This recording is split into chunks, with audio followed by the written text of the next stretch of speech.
essa gravação. Agora, a partir de agora, está gravando.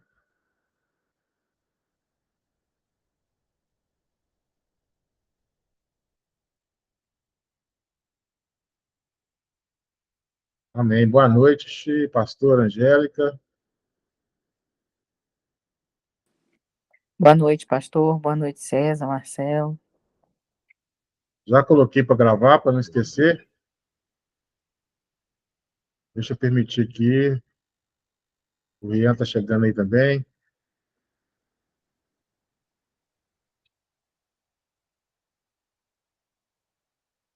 Então, vamos dar início à aula, vamos orar. Agradecer ao nosso Deus por essa oportunidade de estarmos aqui reunidos para estudar um pouco mais da palavra do Senhor. Então, oremos.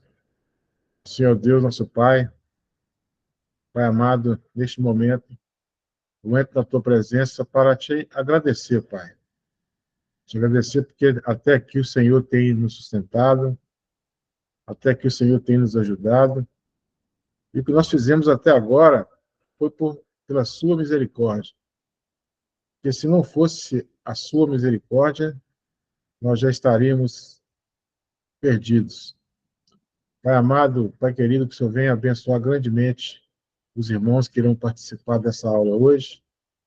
Abençoe grandemente a vida deles, os parentes, os, os amigos, todas as pessoas que estão ao redor deles, que nós sabemos que o Senhor que nos guarda, o Senhor que nos protege, e que o Senhor venha nos iluminar nessa noite, para que nós possamos aprender o que o Senhor deseja, o que o Senhor quer que nós aprendemos.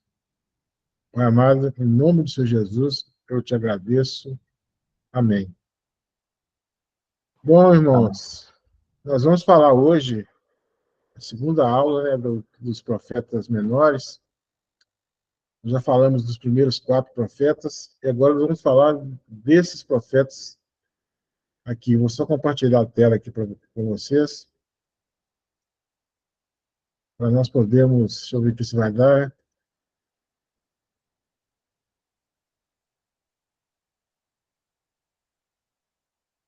Está aqui. Vamos falar de 4 hoje. Vamos falar de Jonas, Miqueias, né, Naum e Abacuque. 4 profetas menores. O Jonas, ele tem o escrito um pouquinho maior, mas ele se enquadra dentro ainda dos profetas menores. Miqueias, o Naum, deixa eu ver se tem alguém querendo entrar aqui. Não, acho que não apareceu. E o Abacuque.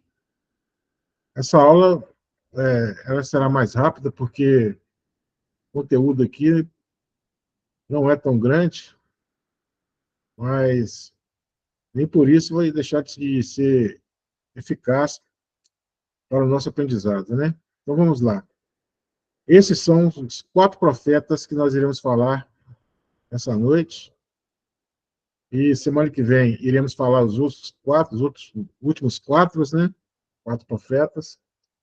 E na próxima semana, de hoje a 15 dias, nós iremos iniciar o panorama do Novo Testamento.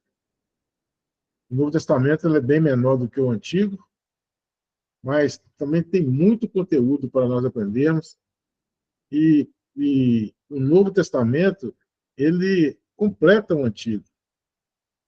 Ele tem um processo ali de continuidade.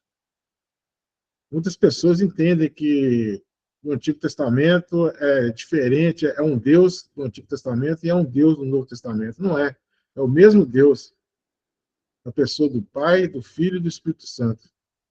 A Trindade já estava presente lá no Antigo Testamento e, da mesma forma, a Trindade está presente também no Novo Testamento.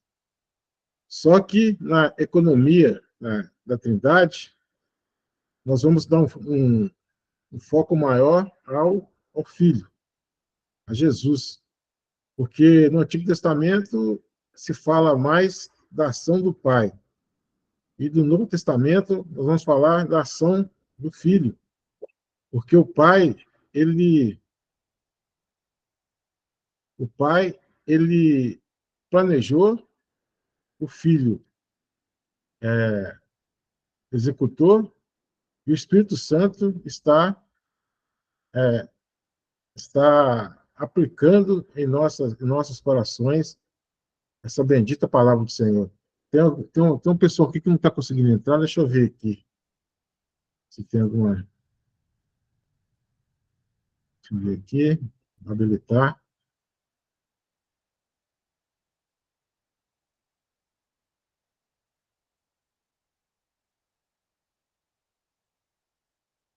Estou conseguindo entrar aqui. Sim.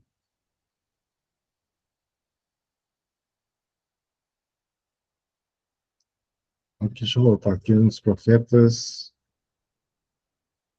Está aparecendo direitinho aí? Sim. Porque o notebook ele é mais lento do que o computador. Então tem hora que dá uma travadinha.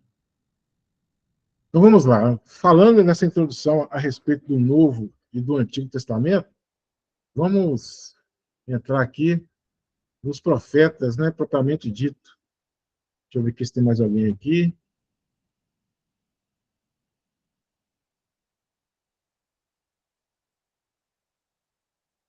Deixa eu ver se tem mais alguém querendo entrar aqui.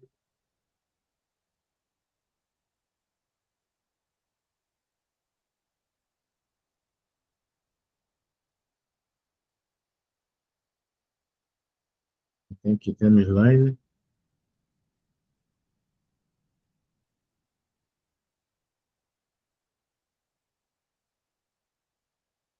Beleza. Vamos voltar lá.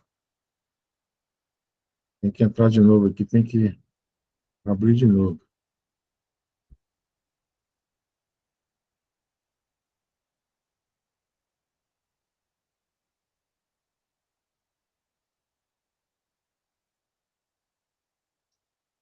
Beleza, então vamos lá.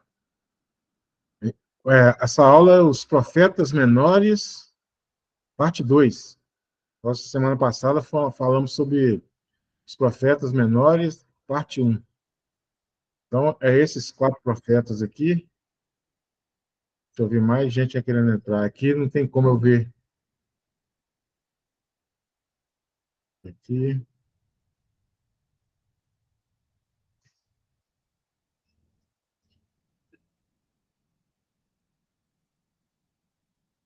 Aqui.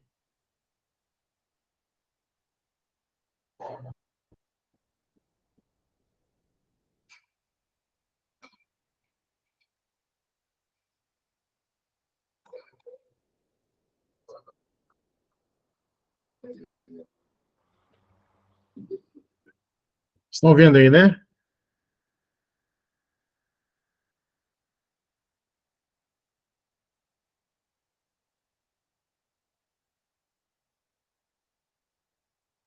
Estão vendo o slide aí? Sim. Ah, tá. Então, beleza. Esse notebook aqui, infelizmente, tem muito menos recursos do que o computador. Então, vamos lá. Aos 4 profetas aqui, que nós vamos falar nessa noite. O primeiro aqui é o Jonas. A história de Jonas ela é muito conhecida aí no meio evangélico, porque muito por causa do grande peixe, né, que engole o Jonas lá, né? Mas tem um ensinamento teológico importantíssimo no livro de Jonas. Se você for parar para pensar, fala teologicamente de muitos pontos extraordinários aqui nesse livro de Jonas. O nome em hebraico é Yonar, que é o nome hebraico, que significa pombo. Então, o significado de Jonas em português é pombo. E sobre a vida de Jonas, pouca coisa. Sabemos que ele é o profeta, que ele é filho de um profeta chamado Amital. Né? Esse profeta, esse aqui é o nome do pai dele, é Amital. Ele é dessa cidade aqui, ó, Gat-Efer, que está dentro do território da tribo de Zebulon, uma, uma das 10 tribos, né, do, do reino do Norte. A autoria do livro é o próprio Jonas. Os estudiosos, os eruditos atribuem, em sua maioria, que Jonas é o autor desse livro. E essa profecia ela foi dada a Nínive, essa cidade aqui, chamada Nínive. Ela é a capital da Síria. A Síria, eu já falei para os irmãos em outras ocasiões, que a Síria, os assírios eram um povo muito. Eles eram perversos, né, nas suas ações. Eles chegavam e dominavam os povos que estavam ao seu redor, e eles usavam de uma violência muito grande, uma violência extraordinária mesmo. Eles matavam as pessoas, faziam pilhas de cabeça, eles costumavam pegar os seus, os seus prisioneiros, né, e furar os olhos dos prisioneiros, ou então arrancar a língua dos prisioneiros pela raiz mesmo, né? Enfia a mão dentro da boca e arranca a, a língua pela raiz. Então, isso são algumas dos métodos que eles usavam para torturar mesmo os seus dominados. Então, eles eram um povo muito temido e era um povo muito odiado. Talvez seja por esse fato que Jonas ele não quis, primeiramente, ir a Nínive pregar o evangelho para eles, porque Jonas conhecia, né, como que Deus agia, como que Deus agiria, e quando ele pregasse, provavelmente aquelas pessoas iriam se converter e Deus iria perdoá-las. E como de fato ocorreu. Jonas ele pregou lá, mas e as pessoas da cidade se arrependeram, né, usaram com pano de saco, terra na cabeça, e eles foram perdoados pela pregação de Jonas, né? Só que, depois de alguns anos, eles voltaram novamente às mesmas práticas. Aí Deus mandou um outro profeta, que nós vamos falar mais para frente, e já não tinha mais como arrepender. Era juízo. O outro profeta é o profeta Naum. Deus enviou o profeta Naum para decretar o juízo, não mais arrependimento. Jonas foi para Nínive e Jonas pregou contra a sua vontade, porém, Deus queria salvar aquelas pessoas. Já Naum foi no mesmo, da mesma forma, só que já não tinha mais como salvar, não tinha mais salvação, era só juízo. Aqui mostra, né, Deus ele é longânimo, mas ele também ele é juiz, ele exerce o seu juízo. Jonas, o povo foi perdoado, já com Naum, não. Eles foram e veio juízo e Nínive foi destruída completamente. Então vamos aqui. Então a autoria é o próprio Jonas. Sua profecia foi Nínive, capital da Assíria, o povo muito maldoso, um povo sanguinário. Alguns, não é unanimidade que Jonas escreveu. A maioria entende que foi Jonas, mas alguns estudiosos atribuem que o livro foi escrito por uma pessoa anônima, com a intenção de dar no livro uma conotação fictícia. Veja bem, a teologia liberal, esses alguns estudiosos, são os estudiosos da teologia liberal. O que acontece com eles?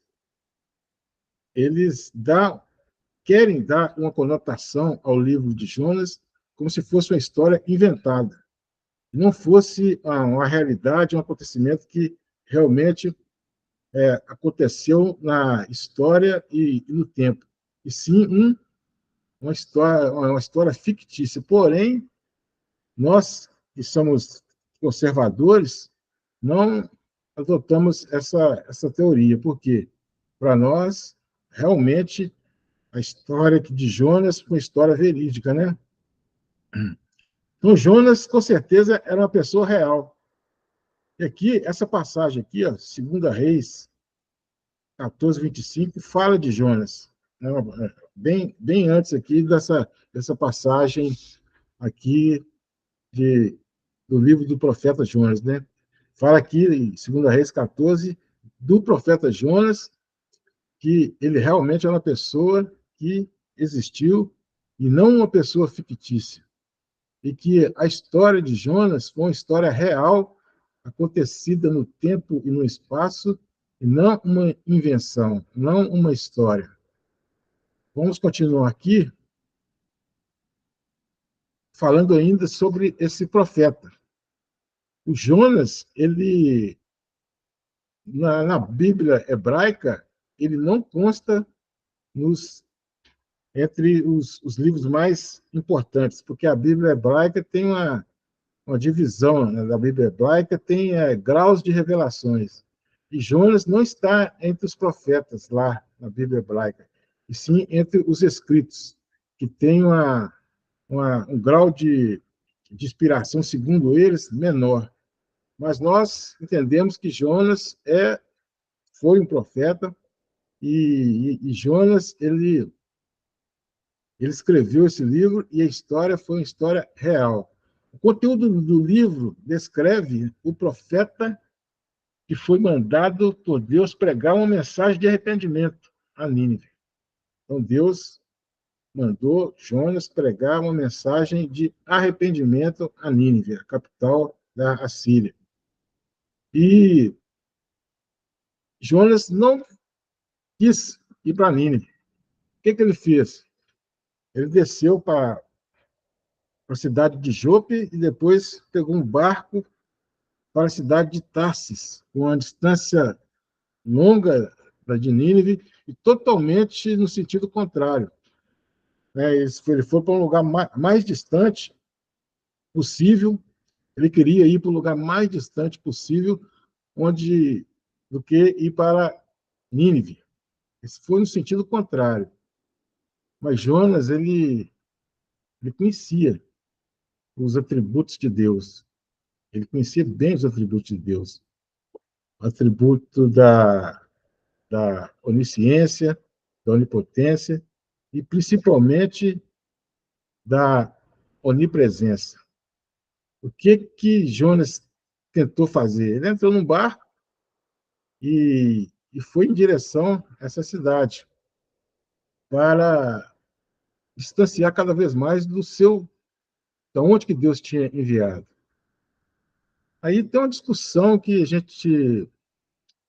gente observa que o livre-arbítrio de Jonas, ele exerceu seu livre-arbítrio, né? Ele foi para uma cidade em que ele estava querendo ir para uma cidade onde que Deus não mandou.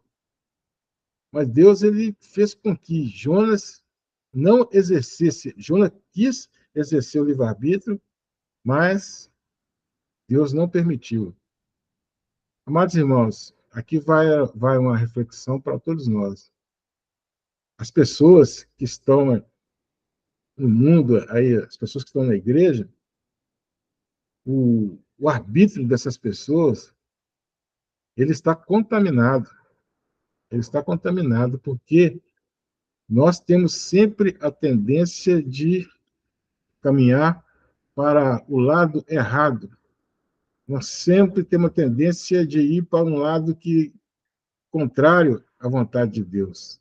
Essa é a natureza pecaminosa que nós ainda estamos com ela em nosso ser. Vou ilustrar aqui para os irmãos. Um carro quando ele está desbalanceado, ele sempre tende para uma direção. E assim acontece com a nossa natureza. Nós estamos ainda desbalanceados. Nós sempre tendemos para fazer as coisas que nos afastam cada vez mais de Deus por causa da nossa natureza pecaminosa. Ah, mas nós temos o Espírito Santo. Sim, o Espírito Santo está em nós. E por isso que há uma batalha entre a carne e o espírito, uma batalha duríssima entre a carne e o espírito. Enquanto o espírito nos mantém retos, a carne está sempre nos puxando para um lado determinado. E esse lado é o lado errado, é o lado contrário à vontade de Deus. Quando nós iremos ficar livres dessa batalha que está dentro de nós nesse momento? No dia que o Senhor Jesus voltar. Aí sim, nós teremos um novo corpo, um corpo glorificado. Jesus volta e recolhe a sua igreja. Nós teremos um corpo glorificado. Aí sim, não vai haver mais a vontade da carne. Nós estaremos com um corpo semelhante ao corpo de Cristo. E iremos habitar com ele no novo céu e na nova terra para todo sempre. Aí sim, nós estaremos livres dessa natureza pecaminosa. E como que nós temos que lutar? Nós temos que lutar contra essa natureza, mortificar essa natureza em todos os momentos da nossa vida. É uma batalha diária que acontece entre o espírito e entre a carne. Batalha constante. Se nós dependêssemos da nossa vontade, nós estaremos sempre tendendo para o lado da carne. Mas nós temos o Espírito Santo.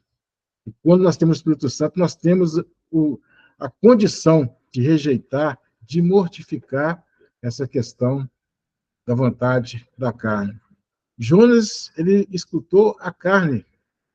O arbítrio dele estava contaminado. Assim como o nosso arbítrio também está contaminado. Mas Jonas, ele estava lidando com um Deus que é o Todo-Poderoso, o Deus que criou todas as coisas. Falar dos atributos de Deus aqui, nós poderemos começar a falar pelo seu atributo da eternidade, seu atributo da imutabilidade, da onisciência, da onipresença, da onipotência. Então, amados irmãos, quando nós temos esse desejo desenfreado, a palavra do Senhor diz que o pecado é tenazmente, e está agindo na nossa vida de uma forma tenaz. O que é tenaz? Uma coisa que cola em nós. O pecado cola no ser humano, tenazmente. Imagine só quando você pisa num chiclete, aí você pisa com o pé para tirar o chiclete agarra no outro pé. É assim que é o pecado. Você vai tentando desvencilhar ali e sempre está ficando um pouco agarrado no seu sapato. É assim que o pecado está ao nosso redor, né? E nós temos que nos livrar. E para nós nos livrar, nós temos que mortificar a nossa carne. O velho homem já foi destruído lá na cruz. Veja bem, eu falo sempre isso. O velho homem já foi destruído na cruz, porque Deus já nos deu a vitória. Deus já nos declarou vencedor. E nenhuma condenação há mais para aqueles que estão em Cristo Jesus.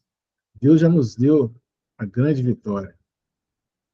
Mas ainda nós estamos aqui, estamos sujeitos, estamos nessa guerra entre a alma, entre o espírito e a carne.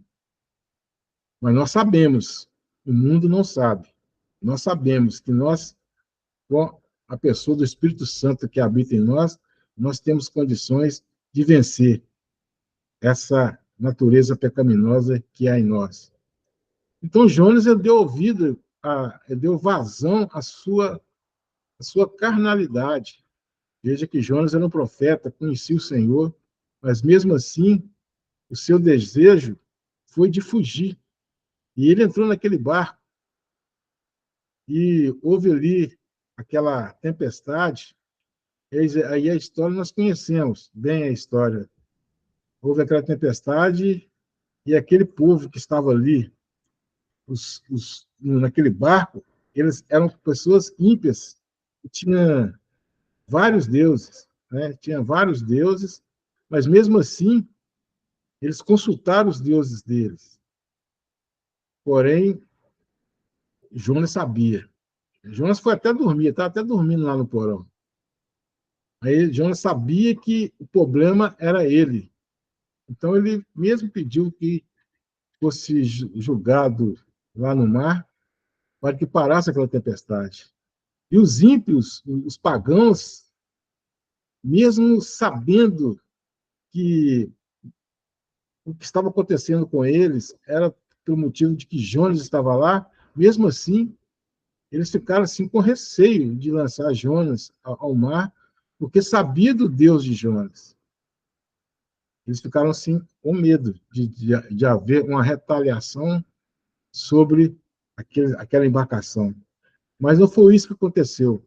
Jonas foi jogado ao mar e veio lá aquele grande peixe. Muitos entendem, né? Muitos falam que é uma baleia, muitos falam que mas a Bíblia fala que é um grande peixe. Hoje existe, né, peixes assim que são realmente grandes. Tem o cachalote, ele é muito grande. Porém, o texto bíblico diz que foi um grande peixe. E todos conhecem a história.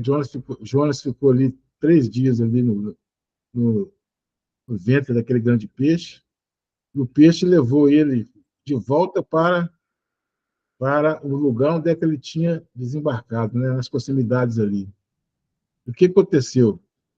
Muitas pessoas falam, já vi pregadores dizendo que, que Jonas foi levado pelo peixe até Nínive. Nínive, amados irmãos, fica a 600 quilômetros terra dentro. Então seria impossível o peixe levar até Nínive. O peixe ele foi levado até o litoral. E Jonas teve que andar mais 600 quilômetros para chegar até Nínive. E chegou lá para pregar o Evangelho da salvação. E Jonas foi, com certeza, o primeiro missionário aos gentios. Veja também que há um entendimento, né, dos teólogos que Deus ele se preocupava também com as nações vizinhas. Ele se preocupava com as nações gentílicas. Deus também queria salvar as pessoas de outras nações. Isso é um prenúncio, um prelúdio de que Deus tinha um plano também para todas as nações. Mas aqui no Antigo Testamento, o plano central era baseado no povo de Israel. As promessas eram para o povo de Israel. Talvez também, por isso, Jonas não queria pregar aquele povo. Além de tudo, também por causa disso, porque a promessa era para o povo de Israel, não para as nações gentílicas. Mas Deus sempre teve um cuidado com os gentios. Algumas pessoas, não a maioria, mas algumas pessoas sempre vinham para Israel, se convertiam e se juntavam ao povo de Israel. Veja bem que nós temos lá a Noemi, né? Melhor, a Ruth, né, que é a Moabita, tem também a prostituta Raabe, lá, de, lá da cidade de Jericó. Então, e outras pessoas também que acompanhavam o povo de Israel, que não eram israelitas, né, propriamente ditos. Então, veja bem, Deus sempre teve, sim, um, um olhar também cuidadoso para aquelas pessoas de outras nações. Isso viria a concretizar, a se confirmar de uma maneira grandiosa no Novo Testamento. É por isso que eu falei no início aqui que o Novo Testamento é um segmento do Antigo Testamento. Porque até então aqui, no Antigo Testamento, havia uma legalidade de Satanás. Veja bem, Satanás ele tinha a legalidade de enganar as nações. Só o povo de Israel que estava dentro da promessa. Os outros povos, todos estavam fora da promessa e Satanás tinha a legalidade de enganar a todas as nações. No Novo Testamento, Jesus veio, Jesus ele venceu Satanás, ele esmagou a cabeça da serpente. Lembre lá de Gênesis 3,15, onde houve a profecia de que o descendente da mulher viria e esmagaria a, a cabeça da serpente. E isso aconteceu, Jesus esmagando a cabeça da serpente. Ele começou a vencer o inimigo lá no deserto, lá na tentação do deserto. E durante seu ministério foi cada vez mais construindo essa vitória. E venceu de uma vez por todas lá na cruz do Calvário, quando ele esmagou a cabeça da serpente. O próprio Deus pregou, né, para Adão e para Eva o evangelho inicial, o próprio Deus, o proto-evangelho que os teólogos chamam. É esse evangelho que Jesus ele veio e esmagou a cabeça da serpente. E logo após Jesus esmagar a cabeça da serpente, vencer Satanás, a palavra diz que Jesus ele venceu de forma acachapante o mundo, a morte, os principados e as potestades. Logo após essa vitória extraordinária de Jesus no Calvário, ele subiu ao céu.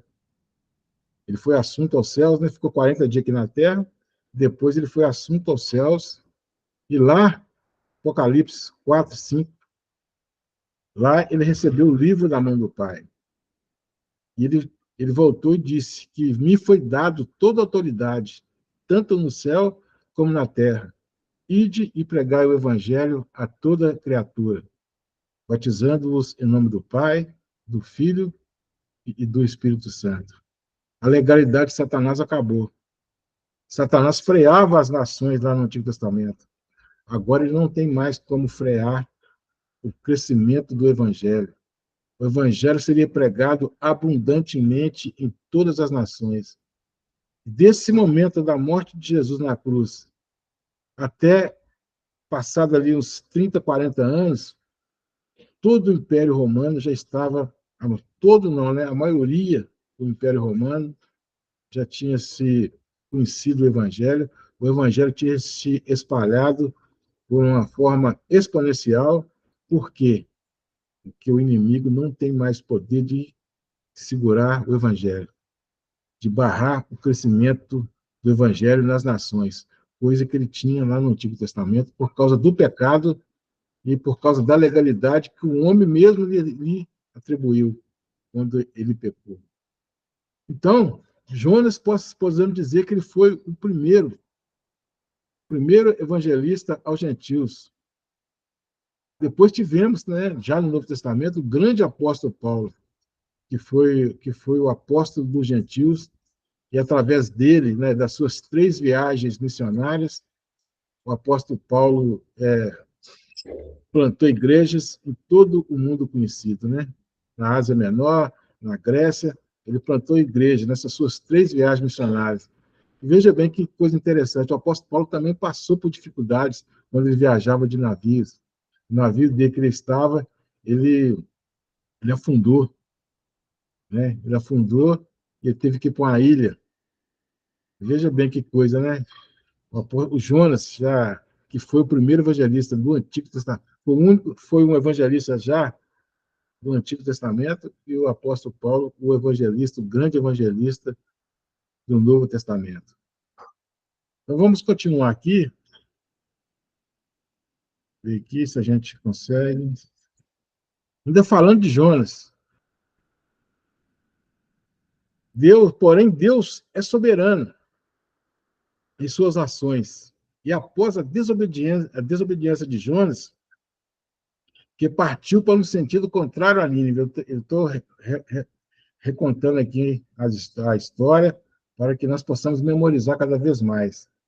Deus fez com que uma tempestade, essa tempestade era muito comum naquele momento, naquele local, assolasse o navio no qual Jonas estava. E ele foi jogado nas águas, engolido por um grande peixe, né, e que levou até a praia. Após o profeta, após isso, o profeta se viu na obrigação de cumprir a vontade de Deus. Aí Jonas viu, passou por tudo aquilo, né? Jonas viu que há a necessidade de cumprir, que a vontade de Deus seja cumprida em nossas vidas. Nós podemos fazer uma aplicação para nós na atualidade. Muitas vezes nós passamos por tempestades em nossa vida porque nós nos negamos a fazer a vontade de Deus. Nós passamos por dificuldades, né, porque nós damos, é, nós fazemos a vontade da nossa carne. Aí vem a tempestade. Porque a vontade de Deus na minha e na vida dos irmãos, ela é soberana. Ela é soberana. Então, se Deus determinou, nós temos que fazer. Isso podemos dizer também a respeito dos nossos ministérios, né? Nossos chamados. Quando Deus chama, você não pode deixar de fazer, de atender o chamado de Deus. E também, no que diz respeito à graça, o chamado de Deus, ele é irresistível. Se Deus te chamou, você vai fazer a vontade de Deus. Você vai fazer. Você não resistirá a essa vontade do soberano. E indo para Nínive, ele chegou lá em Nínive, e, e aquela grande cidade se arrependeu e se converteu ao Senhor Deus. Como disse anteriormente, Jonas foi o primeiro missionário dos gentios. Tudo bem até aí? Bom, eu já dei uma pincelada a respeito desse slide aqui, na introdução, mas eu vou falar novamente. No Antigo Testamento, Deus demonstra que a salvação também é para os gentios. Deus demonstra que a salvação também é para eles. O povo de Israel, muitas das vezes, se ensoberbeceu, achando que só porque é da etnia hebreia, acho que já está salvo. Não, a salvação, ela também é para os judeus. E o verdadeiro filho de Abraão é aquele que tem o coração circuncidado. É o remanescente fiel. Então, a salvação é para todo aquele que crê. Mas tem que crer, não é somente da boca para fora, é verdadeiramente. E aqui mostra que é uma clara preocupação com as pessoas fora da nação de Israel. Deus também se preocupava com essas pessoas. E houve profecias para os outros povos também que habitavam ao redor ali, não somente os ninivitas, né? Outros povos também receberam a, a revelação de Deus e muitos se converteram. A relação de Jonas com o Novo Testamento está em Mateus 12, 39 a 41. Vou ler aqui para vocês.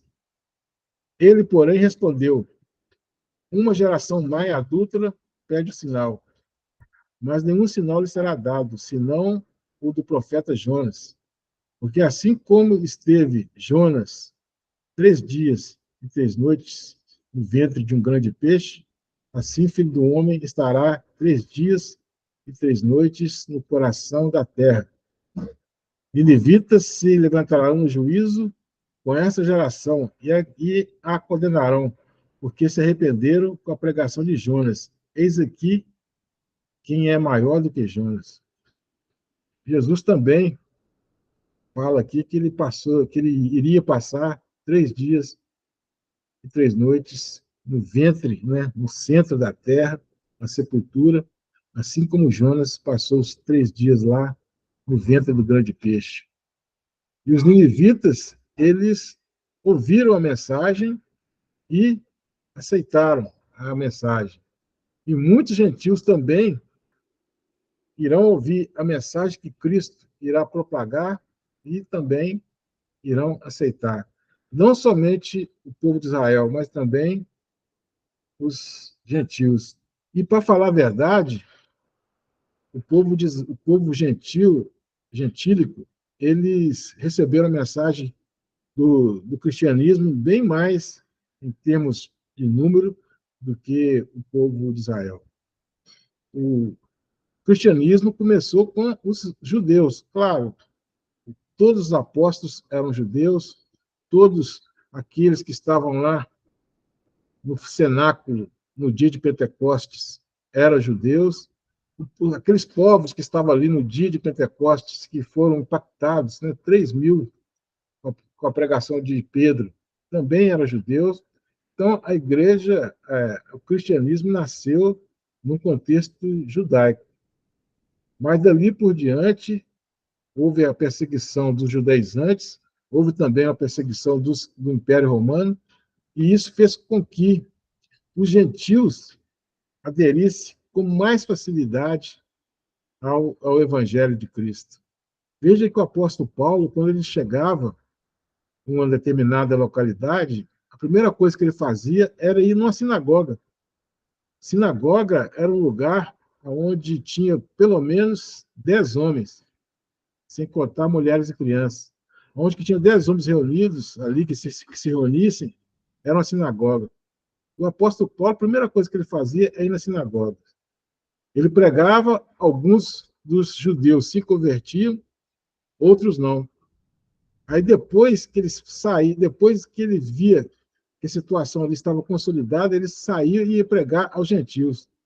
E multidões de pessoas gentílicas ouviam o evangelho e vinham para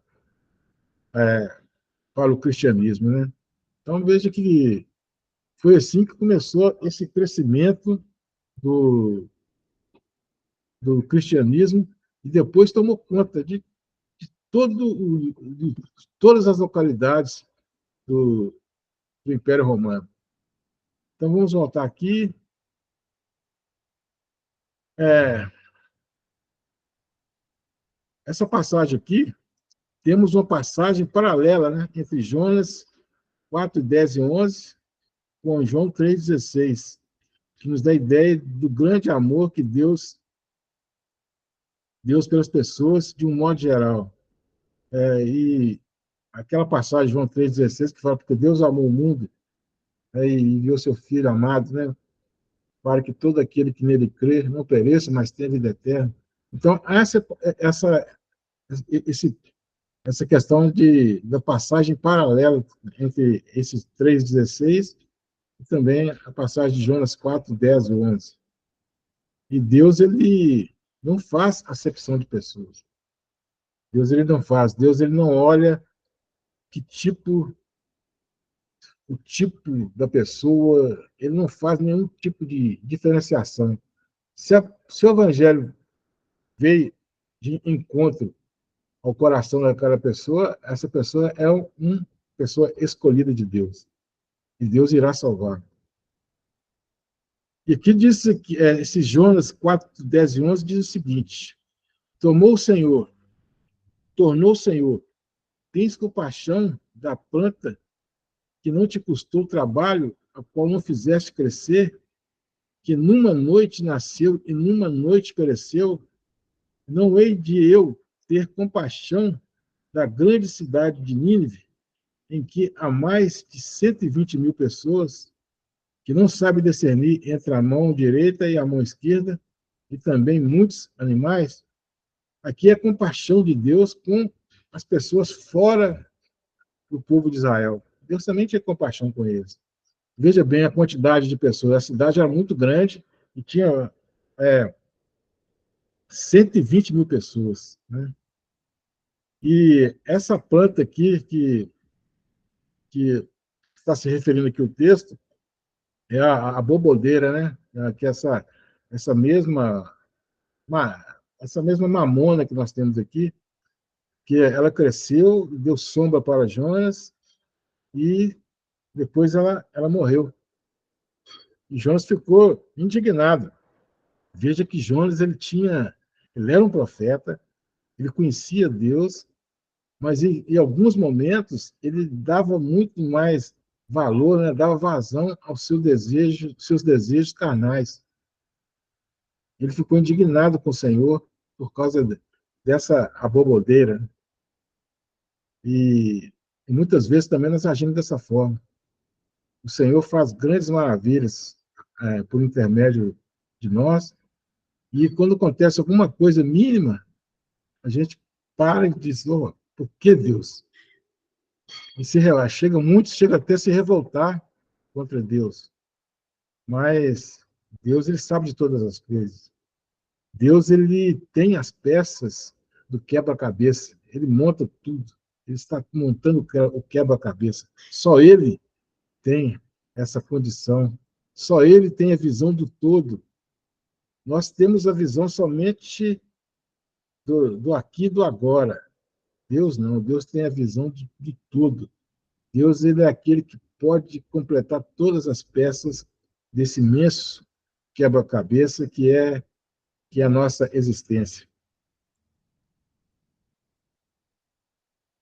E que agora nós vamos falar aqui desse outro profeta, ainda tem Jonas aqui para falar mais um pouco ainda. Esse texto, João 3,16, evidencia o grande amor de Deus a todas as nações, corroborando com a passagem neotestamentária do capítulo 3 do Evangelho de João. Então, o texto que nós estamos falando é o texto que nós acabamos de ler aqui. Ó. Aqui, não, é esse aqui. Ó. É esse texto que nós acabamos de ler aqui. Né? E agora está fazendo o paralelo com João 3,16, que também fala do amor de Deus para todas as pessoas, né? Para as pessoas de vários lugares.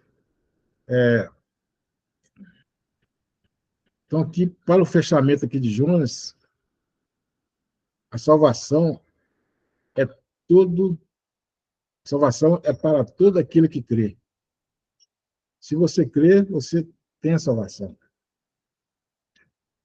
E quem pode te salvar? É claro que é o nosso Senhor e Salvador Jesus Cristo. Mas o Evangelho também tem o poder de nos salvar. Porque o apóstolo Paulo, lá na carta aos Romanos, ele diz: eu não me envergonho do Evangelho, porque ele tem o poder de salvar todo aquele que crê. Primeiro do judeu e depois do grego, ou gentil, que é a mesma coisa. Então, o Evangelho tem o poder para nos salvar. Somente a pregação da palavra tem o poder para nos salvar. Muitas pessoas confiam em milagres para a salvação. Não. A salvação fica muito clara que a salvação é através da pregação do Evangelho. Porque ele tem o poder de salvar todo aquele que crê. A pregação. Então, eu digo para vocês que a pregação ela é importantíssima na vida do cristão. Porque quando você prega o Evangelho, você está carregando nas suas, né, em você, um algo valioso, que esse algo tem o poder para salvar todo aquele que crê. Veja a misericórdia de Deus. Nós somos vasos de barro. E dentro desse vaso de barro tem o quê? Tem o mais perfeito ouro. A coisa mais perfeita. Estou fazendo uma comparação com a coisa terrena que nós temos aqui. Que a pregação do Evangelho vale muito mais do que ouro. A pregação do Evangelho é muito mais importante do que qualquer coisa aqui na Terra. Porém, esse vaso de barro, nós, homens e mulheres, somos falhos, que temos nossas dificuldades, homens e mulheres que estão na luta constante entre a carne e o espírito, homens e mulheres pecadores, pecadoras, mas ainda assim, pela misericórdia de Deus, nós temos dentro de nós um algo que tem poder para salvar todo aquele que crê. Então, não segure essa mensagem. Não deixe de pregar o Evangelho, porque o Evangelho tem poder para salvar todo aquele que crê. Vamos aqui agora, nós vamos passar para o Miqueias, outro profeta menor, Miqueias. O significado, né? Quem é semelhante a Jeová, Micrá, é o, é o hebraico dele aqui. Esse profeta, ele é de uma cidade chamada Morisete, e, segundo estudiosos, é uma aldeia situada ao sudoeste de Jerusalém, a cerca de 40 quilômetros. Então, essa cidade aqui de Morisete fica ali 40 quilômetros ali a sudoeste de Jerusalém. E Miqueias, ele era um profeta da tribo de Judá. Lembra que nós falamos da tribo de Judá e das duas tribos de Judá e das 10 tribos de Israel? Então, esse aqui era um profeta que profetizava para o reino do sul, o reino de Judá. Ele era contemporâneo de Isaías, Amós e Oséias. Esse aqui, Isaías, profeta maior, Amós e Oséias, profeta menores, nós falamos na aula passada. E o seu ministério aconteceu no reino de Judá, né, no reino do sul. Isso aqui nós temos que ficar bem claro, né, que há o reino do sul, Judá, e o reino do norte, que chamava-se Israel. Israel ou Efraim em algumas situações. E o reino do norte, a capital era em Samaria, e o reino do sul, a capital era em Jerusalém. O reino do norte começou com seu primeiro rei, Jeroboão, e o reino do sul começou com a linhagem, ainda com a linhagem de Davi, depois da morte de Salomão, com Jeroboão, filho de Salomão. Então, aqui, o autor do livro é o próprio Miqueias, segundo, né, os principais comentaristas. E ele era do interior e não há nenhuma informação sobre sua família. Então, quer dizer, ele ficava a 40 quilômetros de Jerusalém, então era considerado aqui uma área rural, né, uma área de interior. Então, ele era um profeta que profetizou para Judá, para as duas tribos, né? As duas tribos lá de Judá e o outro Benjamim, né, aquelas duas tribos. Acabou que Judá absorveu Benjamim e, posteriormente, ficou somente Judá. Então, aqui, deixa eu ver aqui, vou voltar aqui, próximo slide.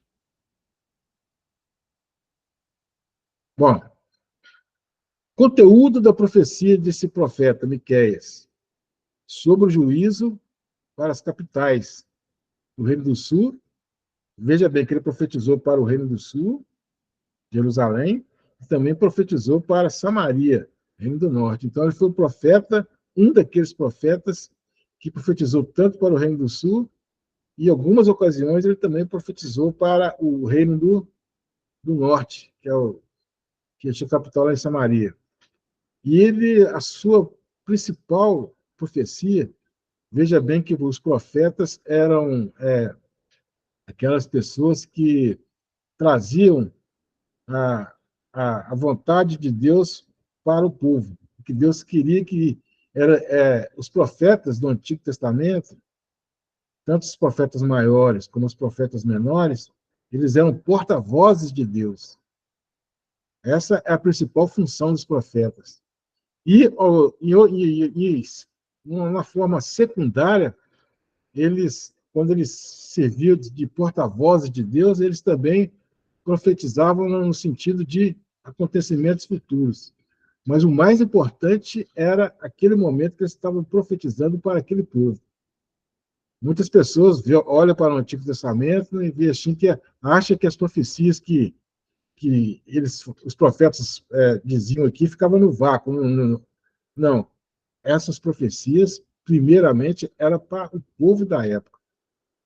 E elas tinham um cumprimento depois, no Novo Testamento, provavelmente na primeira vinda de Jesus e, consequentemente, algumas têm na segunda vinda de Jesus. Então, tem profecias que têm até 3 cumprimentos. Um, na época do profeta, outro, na primeira vinda de Jesus, quando o verbo se fez carne, e também a terceira que virá quando Jesus voltar. Então, há muitas dessas profecias que serão tem esses 3 cumprimentos. Bom, alguém quer fazer pergunta aí? Ô, professor, Pois não? os profetas do Antigo Testamento, eles falaram do Messias na primeira vinda, na segunda, mas não foi falado acerca do arrebatamento, né? No Velho Testamento não se falou do arrebatamento, ou Tem, falou? tem, tem uma passagem de Jonas, de Daniel, que dá, assim, uma visão clara sobre o arrebatamento. Eu não consigo te falar qual que é a referência agora, mas tem alguma coisa assim que falava assim, desse o dia do juízo, né? Não da maneira como foi falado lá no Novo Testamento. No Novo Testamento foi falado claramente, né?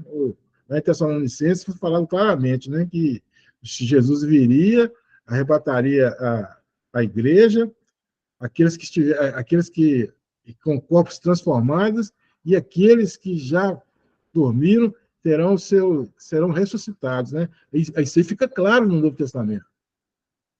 Mas tem sim, tem assim, não é diretamente, porque César, as profecias, a revelação bíblica, ela assim, ela não ela, como se diz, ela é progressiva.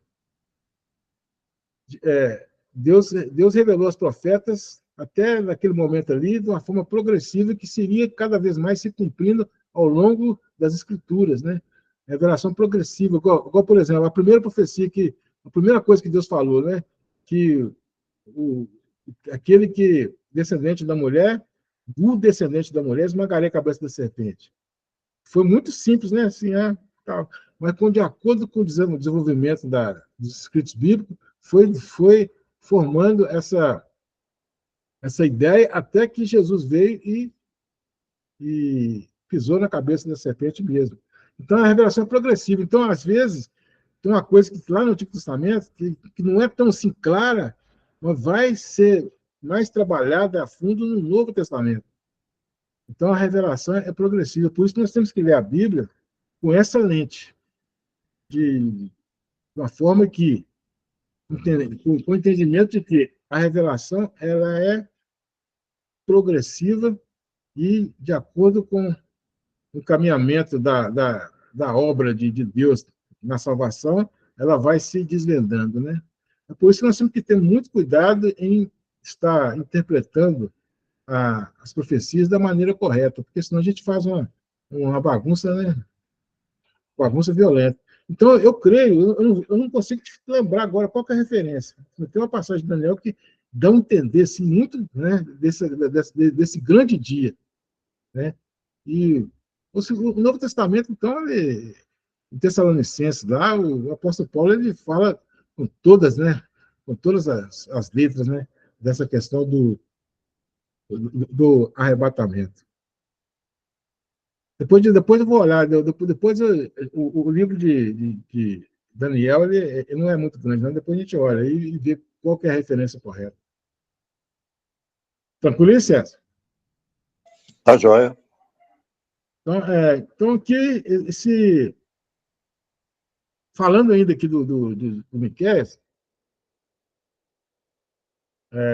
Miqueias e o Novo Testamento. Agora que a relação do profeta, né, da profecia, do Miqueias, e o Novo Testamento. Anuncia a vinda do Messias a um povo que a espiritualidade estava caótica. Veja bem, eles estavam aqui, nessa época que o povo estava numa situação de caos, né? Eles não acreditavam em nada, já estava, os sacrifícios deles já estavam fazendo de qualquer maneira. E o profeta afirma que o Messias nasceria em Belém, né? Miqueias 5:2. E a referência no Novo Testamento é Mateus 2:4. Deixa eu ver aqui. Aqui, ó. Essa aqui é a referência. E tu, Belém, Efrata, pequena demais para figurar como grupo de milhares de Judá. De ti sairá o que há de reinar em Israel, e cuja as origens são desde os tempos antigos, desde os dias da eternidade. Então fala aqui que o Messias, né, iria reinar em Israel. E isso é uma clara profecia a respeito da pessoa de Jesus. Miqueias 5:2. E aqui diz, então, convocando a todos os principais sacerdotes e escribas do povo, indagava deles onde o Cristo deveria nascer. Em Belém da Judéia, responderam eles, porque assim está escrito por intermédio do profeta. E tu, Belém, terra de Judá, não és de modo algum menor entre as principais de Judá, porque de ti sairá o guia que há de apresentar o meu povo. Então, aqui era a profecia de Miqueias, que se cumpriu em, em Jesus, lá no Novo Testamento. Deixa eu ver aqui se tem aqui. Agora, o outro profeta, o outro profeta aqui é Naum. Esse aqui tem pouca coisa dele aqui, mas eu vou falar aqui o de mais importante. O seu nome em hebraico é Naum, que significa consolação. A cidade de Naum era, a cidade do profeta Naum era Elcoses, né? Sua localização é desconhecida. Então ele era dessa cidade aqui, mas essa cidade aqui não tem um local exato lá no mapa de Israel, né? A autoria do livro é dele mesmo, Naum. E aqui a profecia é contra Nínive. Veja que Jonas, a profecia era para a salvação da cidade. E aqui Naum profetizou Naum profetizou o juízo de Nínive, porque eles voltaram. Isso aqui aconteceu mais ou menos, o profeta Naum veio depois de mais ou menos 150 anos. 150 anos depois que Jonas pregou lá em Nínive, veio Naum. E o povo voltou a fazer aquelas mesmas atrocidades que eles faziam antes. Matar, um povo sanguinário, um povo terrível, né? Um povo que torturava. E agora não tem mais arrependimento para eles, não. Não tem mais como eles se arrependerem. O profeta Naum veio para pregar o juízo. Os assírios, né? Os assírios teve oportunidade de arrepender. Tiveram, de uma vez por todas, e permaneceram nos caminhos do Senhor. Mas se arrependeu por pouco tempo. E agora resta o juízo. Né? Então, quer dizer, tem muitas pessoas ainda que se arrependem. Se arrependem, né, e vai até para a igreja, fica lá um tempo, né, e aquele arrependimento todo, mas depois volta a fazer as mesmas práticas, né, erradas, volta às mesmas, os mesmos erros. Infelizmente, assim como o povo aqui, os ninivitas, né, eles tiveram a sua oportunidade, e alguns poucos, né, se arrependeram e continuaram nas suas boas práticas, e o que resta para quem não arrependeu verdadeiramente é o juízo. E esse juízo é a pior coisa que acontece na vida do ser humano, é o juízo de Deus. Eu estou falando aqui não só do juízo passageiro, Deus deixando com que nós passamos por tribulações. Não, esse juízo aqui, que eu entendo aqui, é o juízo definitivo, é o juízo final. Essas pessoas aqui que não se arrependeram, elas estarão tomando gota a gota o cálice da ira de Deus. Porque a palavra do Senhor diz lá em Romanos que do céu se revela a ira de Deus. A ira de Deus se revela dos céus. E ele enviou seu filho para morrer por nós. E o filho do cálice da ira de Deus que o filho tomou, ele nos deu a legalidade, a condição de sermos salvos apenas por crer nele. Mas as pessoas que não crêem, o cálice da ira de Deus está sobre elas ainda. E elas terão que tomar esse cálice da ira de Deus gota a gota. E elas terão a eternidade inteirinha para tomar esse cálice da ira de Deus, gota a gota. Sofrimento eterno. Sofrimento eterno. Então nós temos que pensar muito bem a respeito das nossas vidas e pensar também a respeito do que os nossos entes queridos estão fazendo. Se eles estão do lado daqueles que se arrependeram verdadeiramente, e nenhuma condenação há mais, ou então, se eles estão do lado daqueles que o juízo de Deus virá sobre eles. É a coisa que a gente tem que, todos os momentos, a gente tem que parar e pensar e refletir. Refletir bastante a respeito disso, porque a situação não é brincadeira. Não estou aqui pondo medo de ninguém, não, mas é o que a palavra diz. No Novo Testamento não há uma referência direta a Naum. Algumas passagens, como os pés formosos, citado pelo apóstolo Paulo em Romanos 10:15. Fala lá que os pés daqueles que pregam, formoso é os pés daqueles que pregam o evangelho, né? E agora nós vamos chegar aqui em Abacuque. Esse Abacuque, em hebraico, Abacuque, significa abraço ardente. Os estudiosos acreditam que ele era cantor do templo, porque no capítulo aqui, no capítulo 3, ele fala, ele profere ali uma canção, né? Até que fala que ainda que a figueira não floresça, muitos entendem que é um som, que é um hino, que é uma forma de expressão através de música, né? Então, aqui, o período de Abacuque, o período em que Abacuque profetizou, foi nos dias o rei Jeoaquim, era o rei de Judá. No versículo 1 e 3:1, Abacuque se identifica como o autor do livro.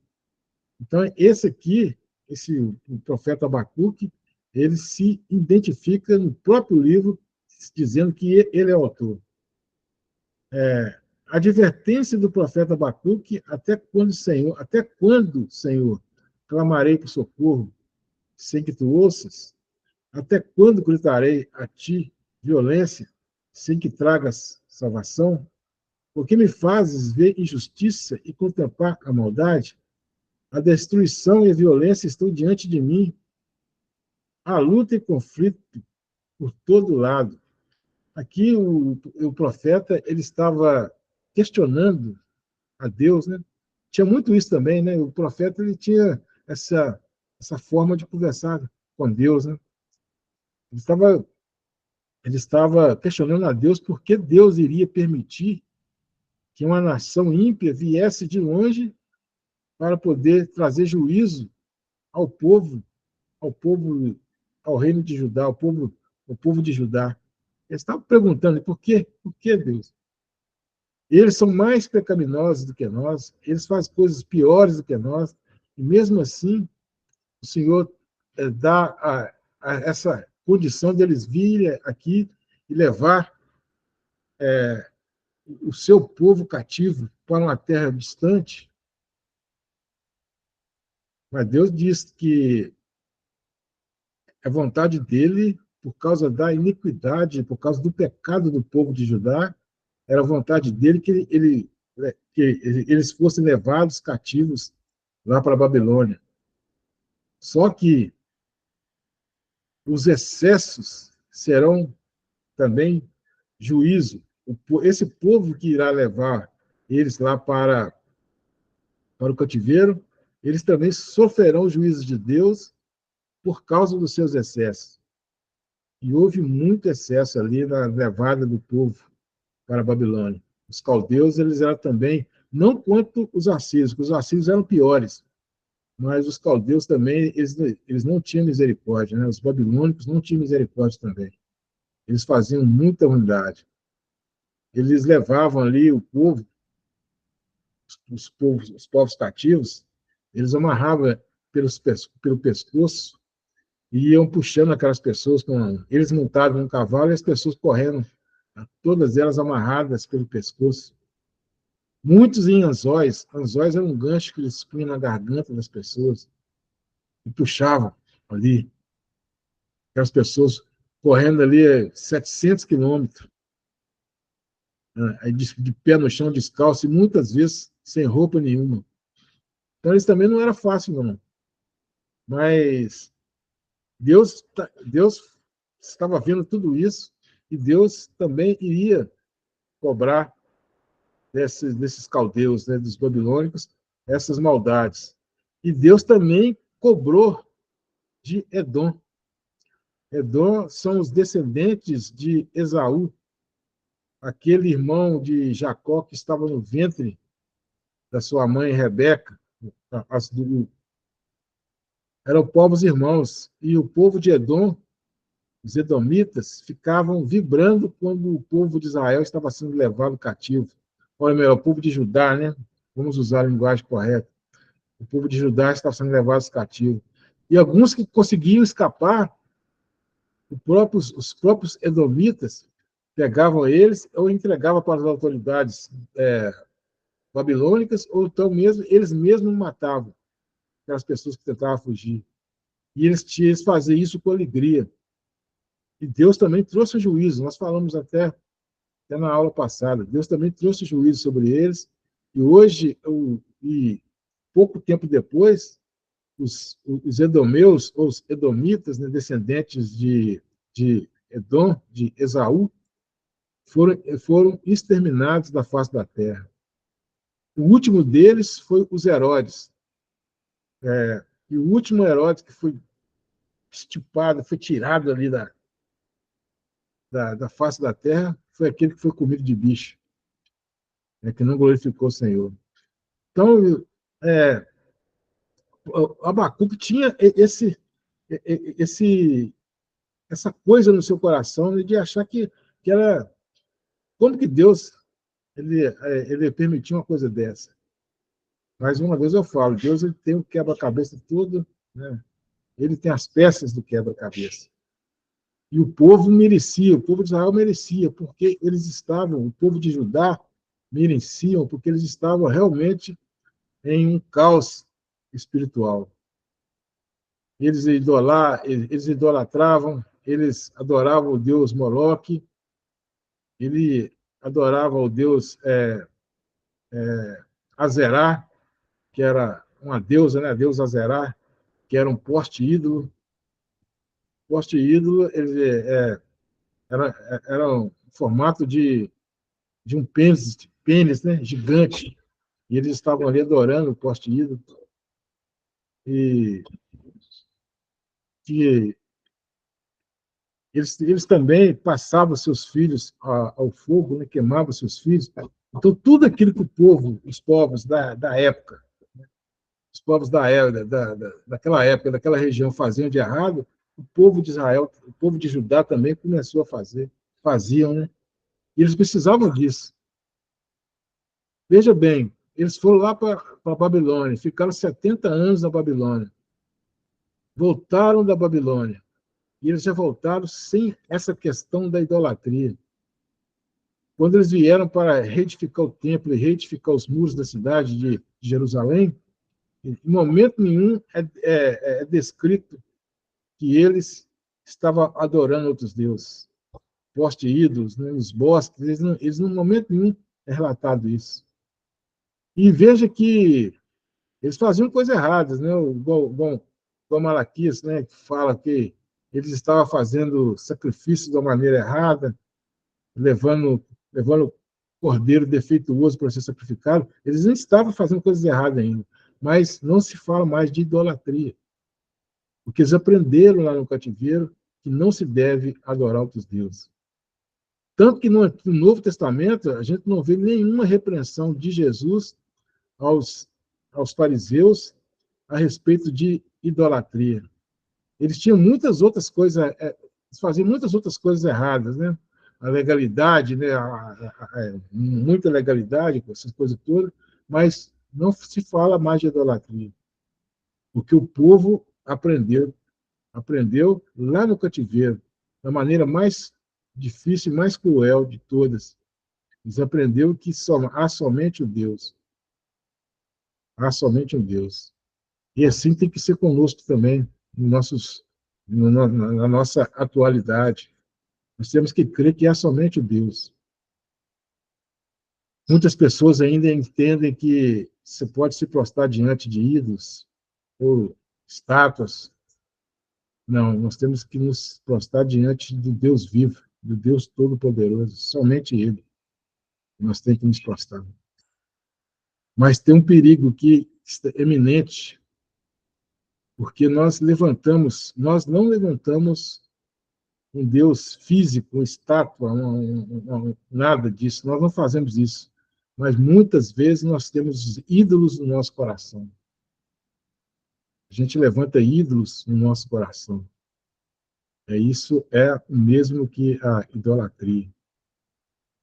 Quando você coloca alguma coisa no lugar de Deus, você está levantando um ídolo no seu coração. Então Deus tem que ser a primazia da nossa vida. Cumprir a palavra que nos foi ensinada, que nós fomos feitos para adorar e glorificar a Deus. Nós somos feitos para o louvor da glória de Deus. Então, nós temos que ter esse entendimento. Então, Abacuque, ele estava assim, com essa coisa no coração, né, de como que aconteceria que Deus permitia isso. No início, o profeta indaga a Deus, porque iria usar uma nação ímpia para trazer juízo a Judá, que tinha um status espiritual superior, e tinha mesmo, porque mesmo com todos seus pecados, eles ainda eram o povo da promessa. Eles ainda tinham promessa. E no capítulo 2, Abacuque descreve 5 ais.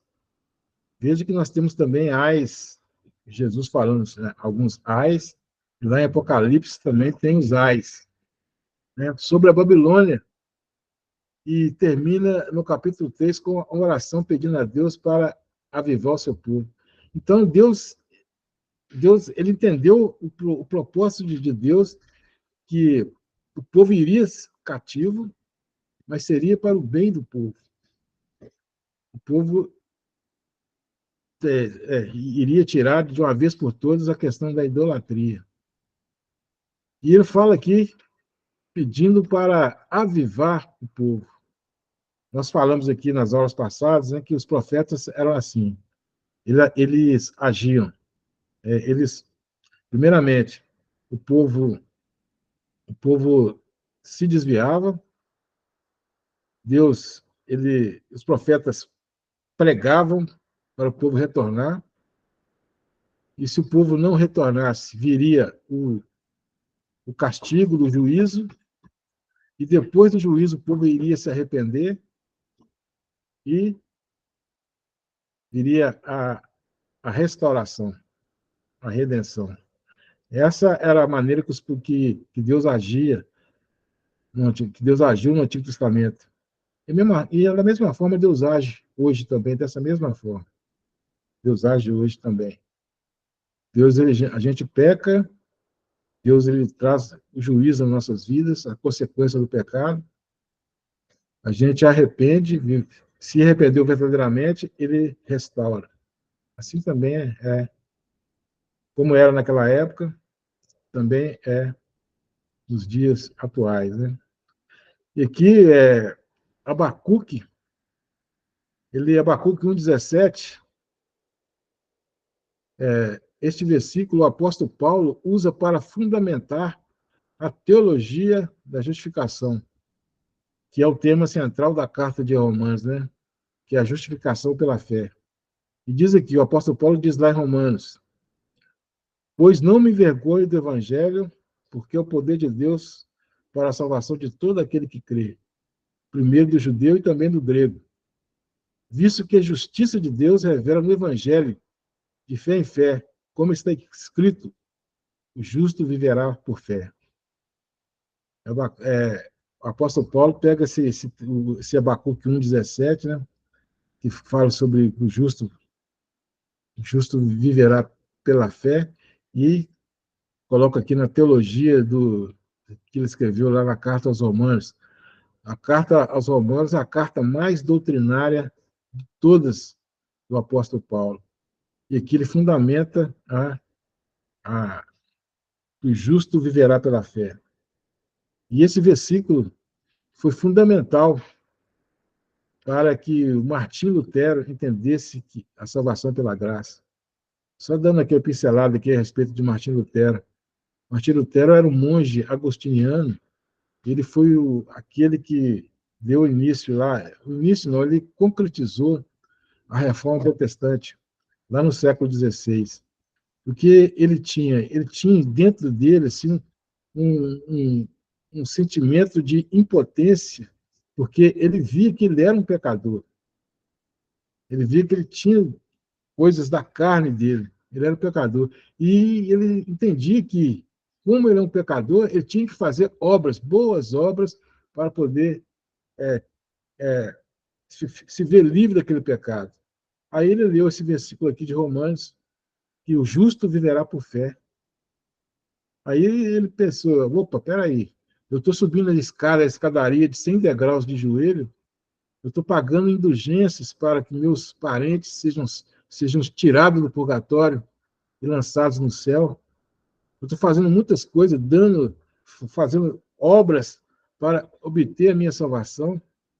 Mas a salvação não é por obras, a salvação é por fé. Aí ele entendeu, aí desencadeou a reforma protestante, no qual nós somos hoje, né? Nós somos batistas, somos também do braço da reforma protestante. Nós não somos mais católicos apostólicos romanos, nós somos protestantes oriundos da reforma protestante.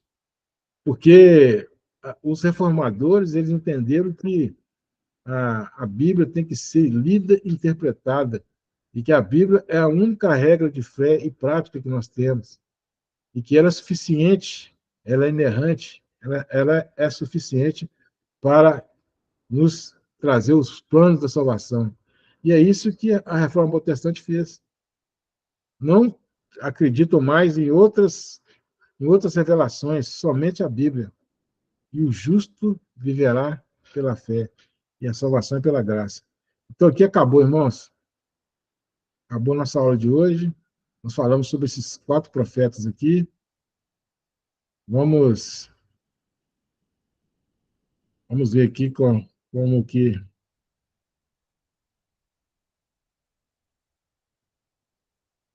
Se eu consigo voltar aqui, né? Amém? Amém. Alguma pergunta? Deixa eu ver quantas horas. Faltando um minuto. Alguma pergunta? Vocês. Já está acabando esse panorama do Antigo Testamento, né? Professor, só uma observação. Pois não. Às vezes talvez eu falo um pouco muito e acabo até falando coisas que não são Não. muito agradáveis e tal. Aqui nós estamos Mas na sala de aula. Eu aprendo com vocês, vocês aprendem comigo, nós estamos aí. é só um Sim. registro. Eu, nessa caminhada de 4, 5 anos para cá, eu não, nem de longe, eu me sinto um protestante. Eu me sinto um cristão e ponto. Eu acho que o protestantismo de Calvino, Lutero, foi uma fase, né? Então teve aquele assentamento da carga e hoje os padres católicos eles se referem a gente como protestantes. Eu não gosto muito desse título, não. Eu Você não prefiro gosta desse termo, né? desse termo. Eu Sim. prefiro me colocar apenas como cristão e ponto final. Esse termo aí, César, é mais uma terminologia, né? Porque para separar os cristãos católicos dos cristãos protestantes. É uma terminologia. E a história nos fala, nos diz, que foi através dessa reforma, que foi chamada de reforma protestante. A gente não tem como apagar isso, vou falar que não é, porque está na história, e nós temos que aprender com os historiadores antigos, né? Nós somos anões subindo nas costas de gigantes.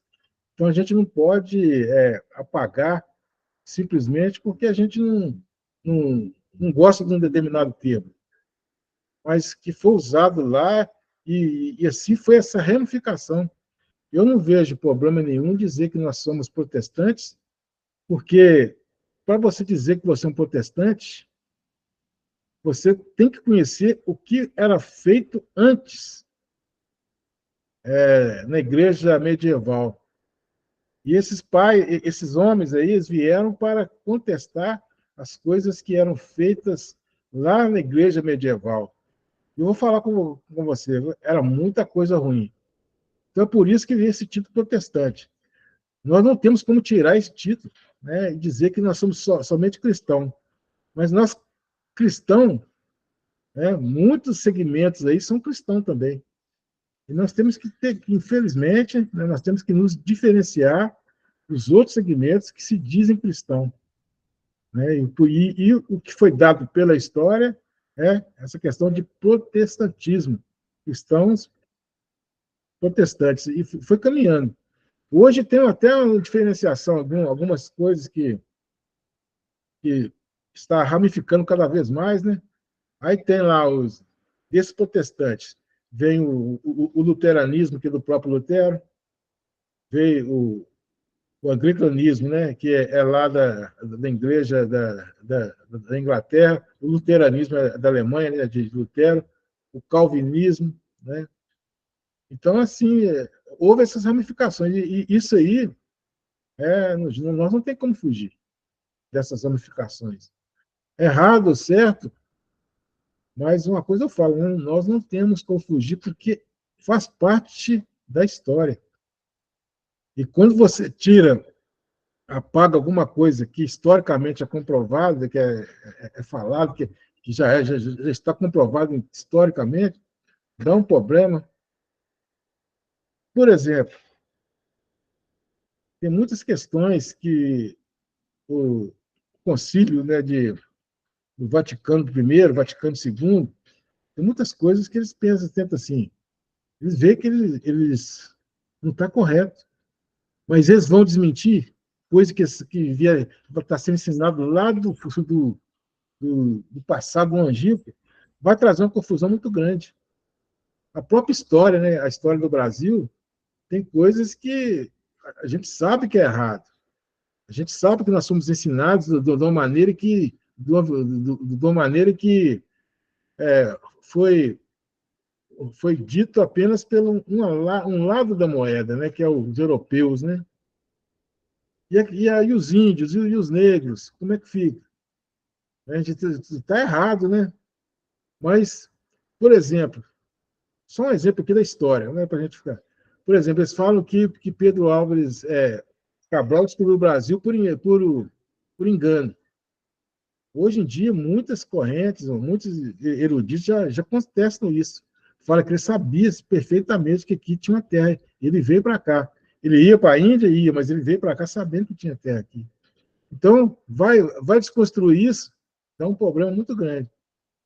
Graças a Deus, ainda falando da história, né, muitas coisas estão sendo modificadas, né, e essas coisas lá estão sendo desmascaradas, né?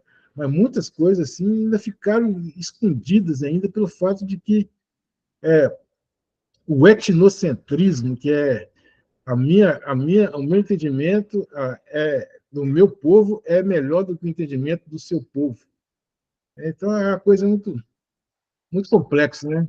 Isso aqui já podia discutir aqui a noite inteira, que a gente ainda ia abordar coisas assim bastante complexas, né? Essa questão. Mas até com o protestantismo, igual você falou aí, para mim, eu não vejo assim tanta dificuldade, né? Mas isso é opinião, cara, né? O que fala assim, né? A palavra de Deus fala: esteja certo no seu próprio entendimento. Mas se você está assim e acha que você está com razão e biblicamente com a razão, né? Aí você fica aí no seu entendimento.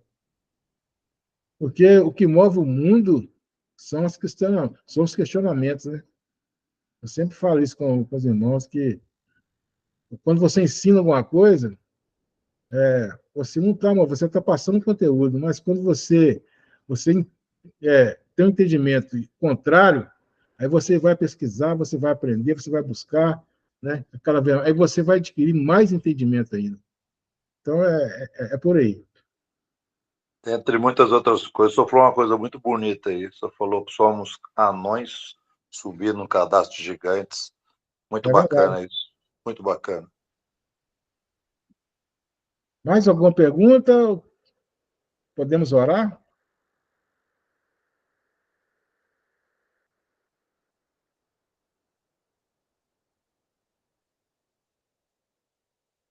Então, vamos orar, então. Agradecer ao nosso Deus, né? Senhor Deus, nosso Pai, eu te agradeço, Pai amado, Pai querido, por esse estudo. Eu te agradeço pela a vida dos irmãos que estão participando, das irmãs.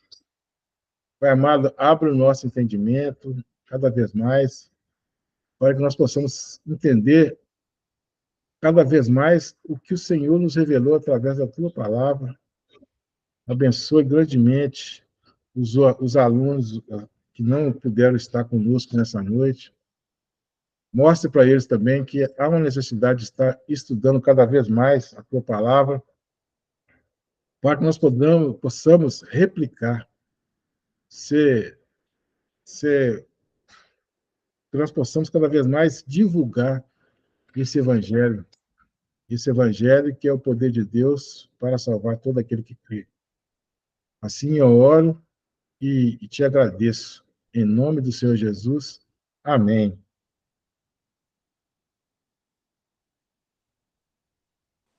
Amém, graças a Deus.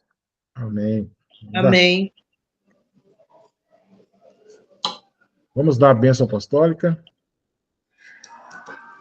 Com o amor do nosso Deus, Glória a Deus. a graça do nosso Senhor e Salvador Jesus Cristo, Glória a Jesus. e a doce consolação do Espírito Santo esteja com Amém. todos, não só hoje, aqui no Seminário Teológico Batista da Família, mas também por toda a Igreja do Senhor espalhada pela face da terra.